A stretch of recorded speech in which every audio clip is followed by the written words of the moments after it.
The more recent accounting of what has happened, particularly since 9/11, has put a lot of emphasis on civilizational failure in the case of Islam, and then what are its political, economic, and security implications. For instance, the work of the scholar Bernard Lewis, particularly his last book about explaining what was actually titled "What Went Wrong," was put the cultural considerations of this question right forefront, and very directly tied it with the events of 9/11, the rise of fundamentalism, what seemed to be and seems still to be an ongoing confrontation between ideological, intellectual, political confrontation between the Muslim world and the West. And it had this kind of thinking did have reflection in American foreign policy. One of at least the intellectual reasons of going to war in Iraq was the idea of forcing change on the Muslim world by bringing democracy to Iraq, by ending dictatorship, and therefore, if the Muslim world had stalled, the idea of the Iraq war at one level was to sort of jumpstart its progress going forward, which goes back to that sort of civilizational discussion, that the problem was civilizational. At a more academic level, going back to even the famous German sociologist Max Weber, who did a lot of thinking about why capitalism developed in the West, why did the West develop as it did.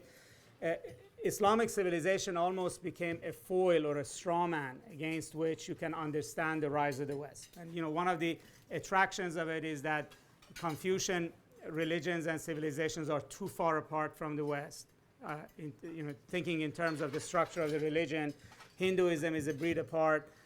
Judaism is too small, if you would, in terms of its footprint. But Islam sort of was monotheistic. It's close enough to Christianity and to be able to sort of test a lot of ideas, but then its path is very different, and therefore it allows you to think through a lot of the factors that you credit for the rise of the West by examining them in the context of the Muslim world. And there's a number of important works that have been done on this.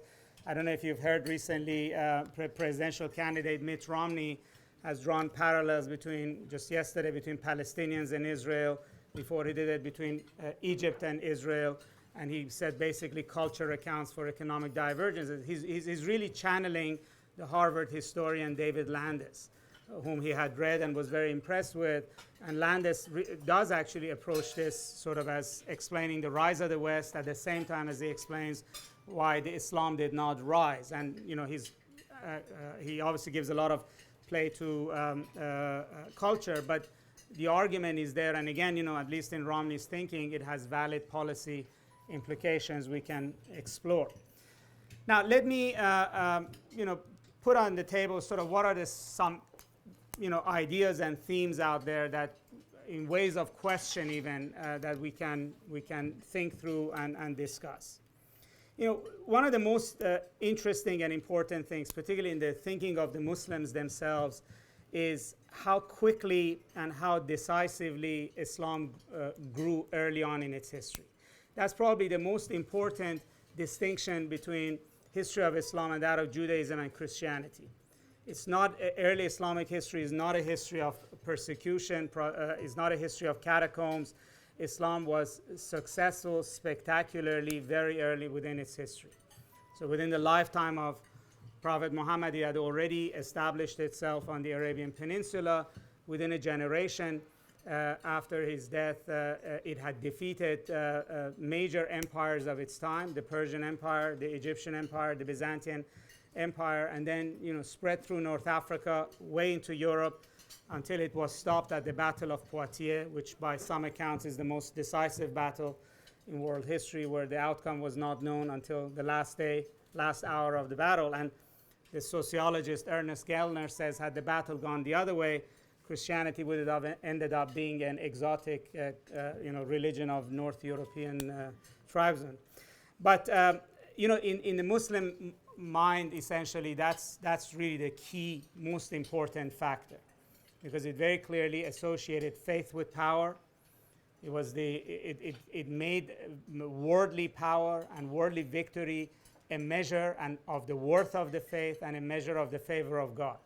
So Muslims never sort of internalized being down and out, and never really squared it with the problem of theodicy has never been figured. And in fact, much of what we see in the Muslim world today has to do with this fundamental fact. That the Muslims cannot accept being second or being at the bottom of the poll, because if they do, it challenges the whole validity of their faith. If they were to accept that another civilization, let alone that it's secular and it's modern, is the top dog, it essentially goes to that very original understanding they have of their faith. Now, the Muslims have understood the rise of Islam to be about faith. I mean, there are others who think it is not about faith. It's actually an outburst of tribal energy that went through the sort of normal cycles of conquest, and with it empowered Islam as a world religion. The author Tim Holland, who wrote about the rise of Roman Empire, has written a new book that he argues essentially the rise of Islam is just tribal imperialism of the Arabs, and the religion sort of expanded on the back of it. But this is at least two very divergent viewpoints between the way the Muslims see it and the way Tim Holland has defined it. Now, it's important to note that the conquest theory of Islam expanding very rapidly in its early phase only explains the expansion, the geographical expansion of Islam so far. Yes, it was very important expansion. As I said, the defeat of three important empires of its time. It's very important, but it only explains the expansion of the Muslim world through North Africa into the Levant area, which is the Arab land south of Turkey along the Mediterranean, and into the Persian Empire. It doesn't explain the further expansion of Islam into Southeast Asia, South Asia, Africa, and Central Asia, and then later on to some extent in parts of Europe. Also, the conquest theory explains the actual accretion of territory to the Islamic empires, early Islamic empires. It doesn't actually explain the conversion and why so many people became Muslim and the patterns. For instance, if you looked at even the early time period, the Persians and the Turks became much more thoroughly Muslim than the Arabs themselves did. 20% of the Arabs never converted to Islam. They embraced Arab culture and Arab language, but retained, they remained Christian. Whereas Persians and Turks actually did not adopt the Arabic culture and language. They retained their own cultural identity, but far more higher percentage of Persians became Muslim than Arabs, and a far higher percentage of Turks ultimately became Muslim than the Arabs themselves. So conquest doesn't explain this alone. And it doesn't explain, how did the Islamic religion and Islamic political control go beyond the heartland of the Middle East and North Africa, south into Africa, and then east and north. And there, really, it is a theme of cultural accommodation, largely through traders and through what you can call Sufi mystics and if you would, an early historical version of itinerant propagators of the religion, missionaries of sorts, that carried Islam through these new territories. So it was caravans and merchant ships that took Islam to the eastern coast of Africa, to Zanzibar, to areas like that, and then from the Persian plateau into South Asia through either trade routes or through mystics. So it was more commerce and the willingness to actually accommodate local cultures that explained the second wave of Islamic expansion. Now, this interestingly does not have real reflection in the way the Muslims think about Islamic expansion and Islamic civilization. Much of the political discourse, particularly of fundamentalists and Islamists, or whatever else we might call them, is focused on that lesson of early military political conquest, and not one of cultural accommodation, which actually is very important, for instance, to debates about Europe today, of Muslims in Europe, about this idea of being able to accommodate new ideas, coexist with other cultures, and embrace them.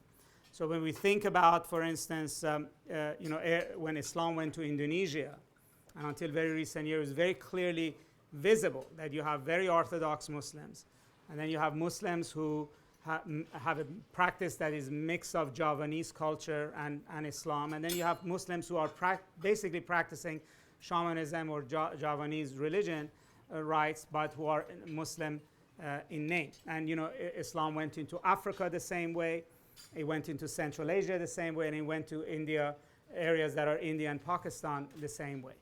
If I give you an image from the news recently of Timbuktu, which is a little fantastic historical city with all these Sufi shrines, which now the radical forces want to destroy. Those Sufi shrines belong to people who brought Islam to Timbuktu, and therefore they are revered among the local population as particular sages. Now, ultimately, this sort of expansion would produce, if you would, 5 important major cultural zones of Islam, which is the Arab zone, it's the Persian zone, it's the Turkic zone, it's the Malay zone, and it's the African zone. And the way one can understand this, and I'm making grand generalizations, but I think given the time limit and where we are, I think and also it helps us think through some of these issues, is based on not only the population and the geographic areas, but in terms of also the language and culture and practice of Islam that evolved in these areas. Now, the Arab heart always mattered because it's the theological language of Islam. But each of these zones developed in terms of architecture, arts, culture, literature, etc., particularly distinct identities.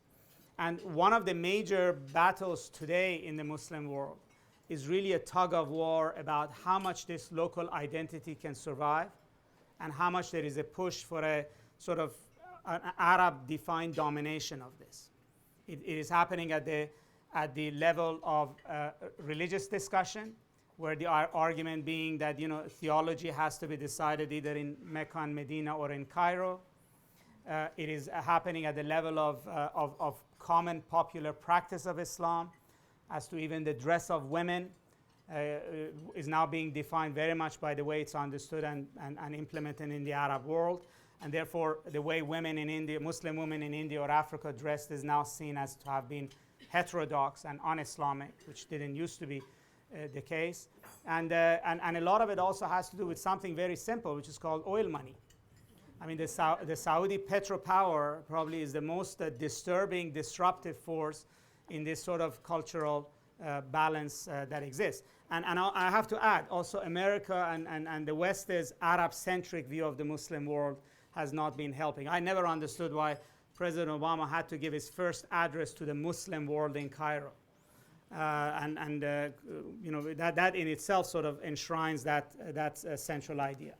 Now, these sort of accommodations that happened over time has a lot to do with the rise of Islamic civilization, and particularly its imperial structures. For instance, if you look at the very first accommodation that happened, is that the Arabs conquered Iran, the Persian Empire, but the argument, actually the sayings the Iranians have is that the Iranians very quickly conquered Islam, which is that the entire imperial machinery of the Persian Empire was sort of absorbed into creating the caliphate out of what was essentially a tribal confederacy ruled by a simple tribal overlord into the imperial structure of the Umayyad and particularly the Abbasid dynasties in Baghdad.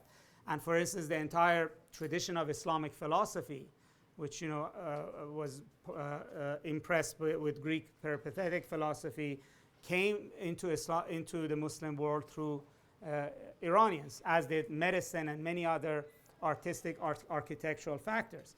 So, and this trend that happened between Iran and early Islamic empires, between Persian culture and early Islamic empires, was repeated in many other places. So the Muslim world expanded culturally by adoption and accommodation going forward. Now, some historians have observed that the fundamental sort of tempo of the Muslim world over the centuries has been this expansion, which means that you take Islam to locations. Islam becomes relevant to local populations because it's able to relate to them through particularly mystical, philosophical discussions to local cultures. It adopts the local culture, and after that synthesis happens, then there is a tug of orthodoxy, and sort of you have a consolidation of Islam by pulling the culture back towards orthodoxy. So in many parts, again, I give an example of Indonesia because this is ongoing to this time period, that the massive expansion of Islam into Indonesia, which makes Indonesia the largest Muslim country in the world, had to do with a mixing of Indonesian Javanese culture in particular with Islamic practices, which might be unrecognizable to people in the Middle East. And then, gradually over the past century, you've had an increasing pull in the direction of orthodoxy, of trying to lay down what is Islamic practice and what is not Islamic practice. And this is sort of the geographic expanse of Islam has to do with willingness to embrace pluralism and then consolidate through asserting orthodoxy. And this is ongoing in many ways. And it's not a process that has stopped, but it largely explains the way in which Islam expanded. Now, another important theme, which has many have focused, particularly outside observers of the Muslim world, is that Islam essentially is a tribal religion. That was the core when it happened, and it hasn't ceased to, in many ways, be a tribal religion, at least to have great emphasis of tribes, both politically and culturally, on it. Again, Ernest Gellner, who's a very well-known sociologist of Islam, would say that one of the main tensions within Islam is between urban Islam and tribal Islam. That urban Islam is cultured, is more pluralistic, is more tolerant, it is multi-layered, it is much more nuanced, it's sophisticated, and tribal Islam, reflecting the puritanical life of tribesmen, is very simple. It's much more literal, it's much more about justice, it's much more about black and white, truth and falsehood, and that the Muslim world continuously goes through a sort of expansion of urban Islamic practices, and then the tribesmen come in with their values, and then you go through these bouts of puritanism that is reflective of this never resolved dynamism between urban life and tribal life. And you could say that the rise of Saudi Arabia is probably the latest version of this. I mean, the Wahhabi religion is sort of archetypal of what Gellner was talking about, which is puritanicalism coming out of the desert, taking over the province of Hijaz. For those of you you're not familiar with it, is sort of I guess it's the southern westernmost corner of the Arabian Peninsula, where Mecca and Medina is located. It's an ancient trade route going back millennia. It was where caravans went from Yemen all the way to Syria. It has a coast. It was seafaring. It has a much more sophisticated culture. And these tribesmen took over Hijaz, integrated into what was the state of Saudi Arabia. And Wahhabism not only imposed its will on the Arabian Peninsula and literally destroying Hijazi pluralism, which has been there for many years, but thanks to oil money and some would say American backing, are now sort of globalizing that tribal value. And sort of Saudi Arabia, in the Gellner sense, is an unfinished tribal assertion of power, not only in the Middle East and Saudi Arabia, but much more globally. So that sort of this pendulum, which Gellner suggests, keeps shifting between urban Islam and tribal Islam, is sort of either still in a tribal end or just got stuck there for now. And we haven't been. Hopefully, this will recalibrate, if you would, at some point. But for now, that's the major pull. In the case of Africa, particularly, the rise of Salafism in places like Somalia, Sudan, in the western part of Africa, is also for many is sort of reflects this tug of war. So in urban centers of Africa in particular, you have very pluralistic Islam, which is culturally syncretic. It's tied to Sufism, and it reflects a lot of local culture.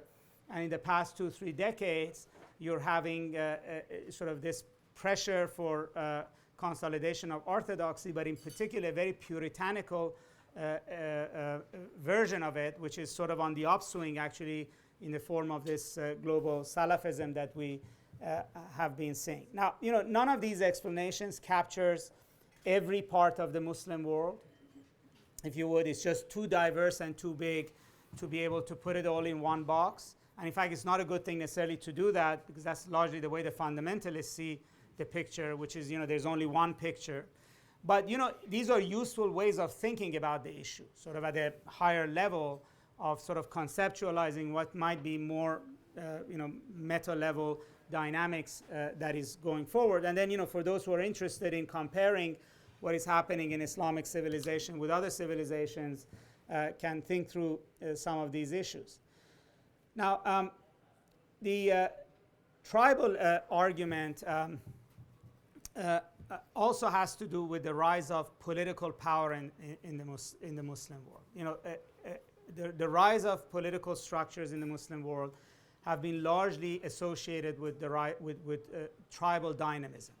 So, Tim Holland's argument about that the rise of Islamic Empire had to do with really a sudden burst of energy from tribes coming out of the Arabian Peninsula, that this is not so much that faith turned them into warriors, it's that the warriors took the book, and wherever the warriors went, they took Islam with it. So Islam is triumphant, not because it's word of God, according to Tim Holland. Islam is triumphant because the Arab tribesmen did particularly well at a particular juncture in history. But ultimately, many states, the early Islamic empires were built by these tribesmen. So, the nucleus of the caliphate came out of the tribal confederacy. The prophet was a tribal chieftain. He was sort of prophet king in a Semitic sense, but he was essentially a tribal chieftain. The Sunni Muslims who proclaimed that there was some kind of a democratic process, that the first caliphs were elected. This is actually sort of a modernist reading back. They were not elected, they were selected in the way in which tribes choose a primus inter pares among the elders in order to be the next tribal chief. And then, at a juncture when this tribalism sort of converged with Iranian imperial doctrines, you had the rise of these imperial dynasties. But still, whenever these imperial dynasties got tired, often the challenge to them came again from tribesmen. Now, so the argument is that the energy of revival and rejuvenation within the Islamic world came from being able to periodically rebuild the political structures. And that rebuilding was not done by some philosophical debate or some Enlightenment idea it goes, but it came actually from refreshing the political well by having a new set of tribes with energy essentially come and take over and create new political structures. So the first of these happened under the Arabs. They were the tribesmen that actually produced the Islamic center. You could say by 1258, when the Mongols invaded the Middle East and destroyed political structures and ultimately destroyed the caliphate in Baghdad. They sacked the city. They killed the sitting caliph at the time. And then the Mongols, also elements of them converted to Islam. So you could think of sort of them becoming the tribes that would help create the next structures. This mandate of political rule really transferred from the Arabs to the Turks.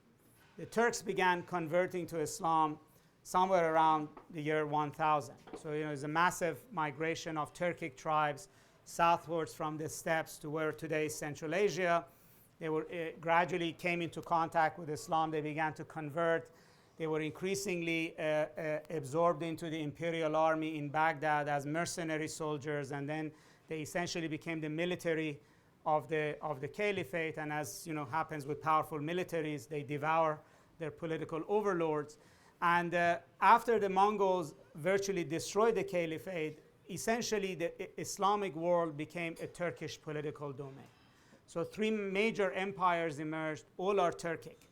So the Mughal Empire in India, the Safavid Empire in Iran, in Persia, and the Ottoman Empire were all ruled by Turks in different ways, but essentially all were initially tribal, Turkish tribal political structures that then created, if you would, the second wave of rejuvenation in the Muslim world. And in the case of the Turks, the conquest of Anatolia and then into parts of Eastern Europe was really a tribal expansion eastward. So the way that political authority, then first the caliph and others, handled these Turkish tribesmen was, put them on the frontiers, let them loot outwards.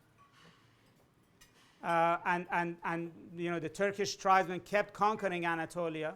Then out of that, essentially, once Constantinople, even before Constantinople fell, they essentially became Turkish tribesmen. Again, we know that when these tribesmen were challenging westward, and in the case of India, were challenging eastward, they did it in the name of religion and in the name of conversion. But one historian of India, says that the battle cry for religion was essentially a sort of a cover for what is a sort of a settler policy. Not very different from what Rob was saying about there's land and there's money to be made, and every time you defeat the locals, you get to keep their booty, and you do this in the name of religion. But ultimately, this energy moved outwards in the direction of Europe and eastward into Bengal in India. Now the Turks ultimately would produce, if you would, the second burst of energy for Islam. Not only they integrated new territories into the Muslim world, which is Southern Europe, Balkans, but twice they put a siege on the city of Vienna. Particularly the first one, marked the height of Ottoman power. Not much of it left in Europe other than the legacy of the croissant, which is product of that war. The story is that a Viennese baker cooked this in the form of a crescent moon and sent it out as a message that the Muslims were coming or had put a siege on Vienna. But sort of the Turkish experience, again, speaks to this sort of importance of tribes in rejuvenation of the Islamic civilization and empire. And this was a combination of conquest followed by a great deal of cultural accommodation. So, the Ottomans absorbed a lot of Byzantine culture into and Greek culture into not only the practice of Islam that grew in Anatolia, but also into the whole machinery of the Ottoman Empire. I mean, Ottoman Empire at its heights was essentially probably one of the best reflections of Plato's Republic. The idea of an elite that is specially educated in order to lead. It was always, young Christian boys were recruited, were converted, and then trained to become the Mandarin class, had no relationship to society, did not represent any constituency, but were trained to be able to provide the right sort of government. It hardly reflects anything that either the caliphs practiced in Baghdad or Damascus, or anything that says in the Quran. It's a model of government that it It had an Islamic veneer and Islamic justification, but the way it was set up had nothing to do with Islamic doctrine. Now, there are modern cases of this same thing happening. Let me go back to the rise of Saudi Arabia in the 1930s. It was a combination of the explosive sort of burst of the Saudi tribe in the eastern part of Saudi Arabia, in the desert area that nobody goes to, nobody cared about. It's not clear why did the Sauds all of a sudden began to defeat and dwarf the other tribes in the area. Partly people credit the founder of Saudi Arabia, the father of all of these kings we've been seeing, known in the West as Ibn Saud. Partly some credit the religion of Wahhabism, the Wahhabi interpretation of Islam.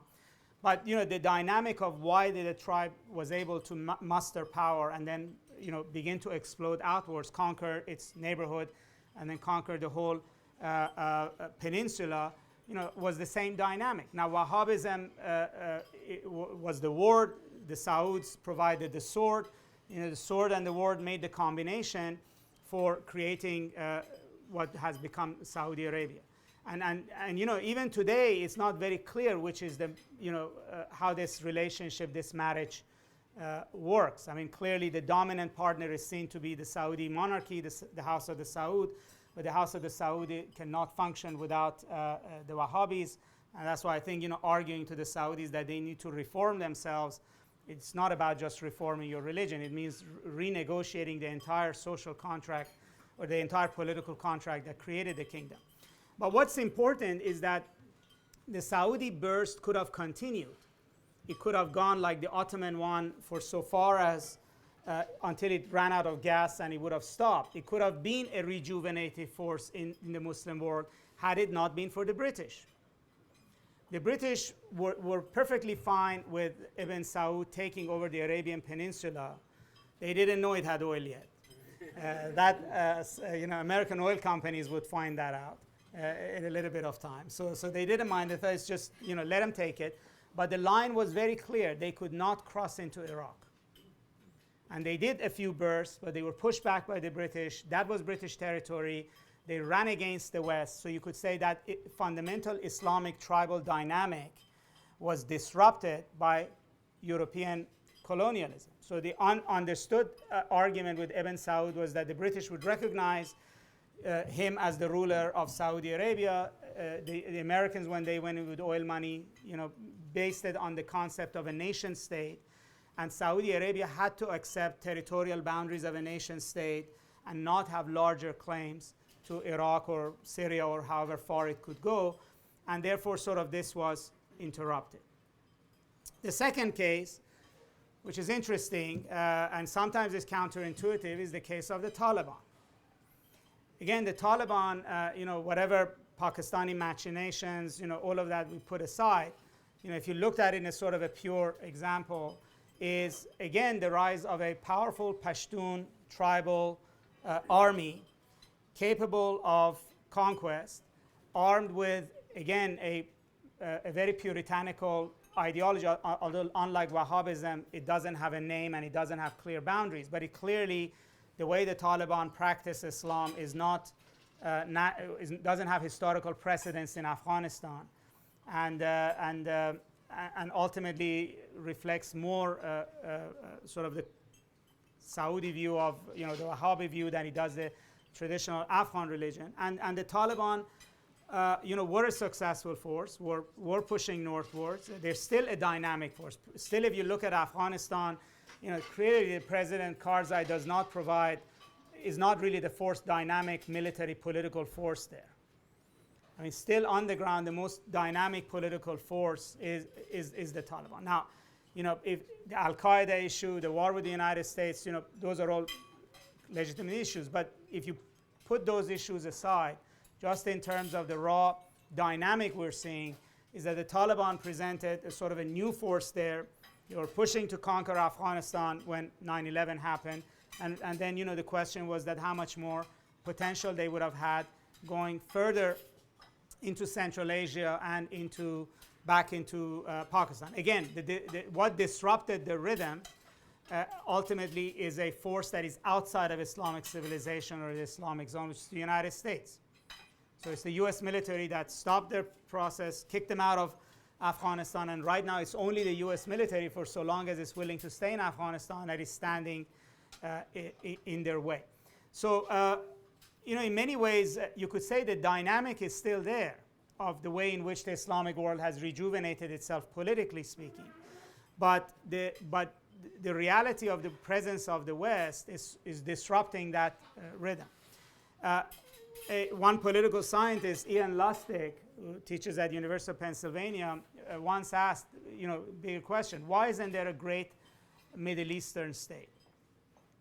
This sort of equivalent of a Germany in the Middle East. And and I don't say necessarily you have to agree with his answer, but his answer, which is intriguing, was because the major states are created out of war. It is the expansionism of the Prussian military that ultimately produced Germany. So the institutions, the revenue collection system, everything that goes with being successful at war makes great states. But great states are not present in the Middle East. They are what they are in terms of these sort of dwarfed totalitarian regimes that can only abuse their own population, because since the 1920s, it's not possible for any state to break out. And he gave the example of Saddam's Iraq.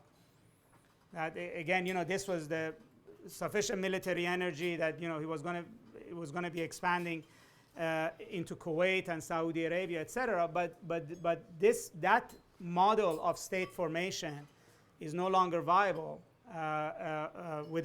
because of the presence of the international system and outside forces. Now, all of this put together essentially says that the way in which the Muslim world or the Islamic civilization used to regenerate itself is not working in the current context, and there is no other mechanism there. So it's not Islamic world was rejuvenated when its top changed, when its political authority changed, and then sort of new cultural and political relationships emerged, and those are no longer there. Now, there are a number of people who have there's been a lot more focus on why is it that Islam is declining, or why is it that it cannot turn itself around at this point in time. This, particularly since 9/11, has been much more of an urgent discussion than just idle academic one. And there are many theories. David Landis's argument is that culture explains why nations or civilizations prosper and why they don't. Bernard Lewis pointed very clearly to unwillingness or failure of the Muslim world to embrace fundamental reform on par with other non-Western civilizations, say Meiji Japan, or say the ideas of Vatican II in Catholicism, etc. And Samuel Huntington similarly thought that this was sort of Islam was stuck in a civilizational mode, and it was impervious to either economic change or political change.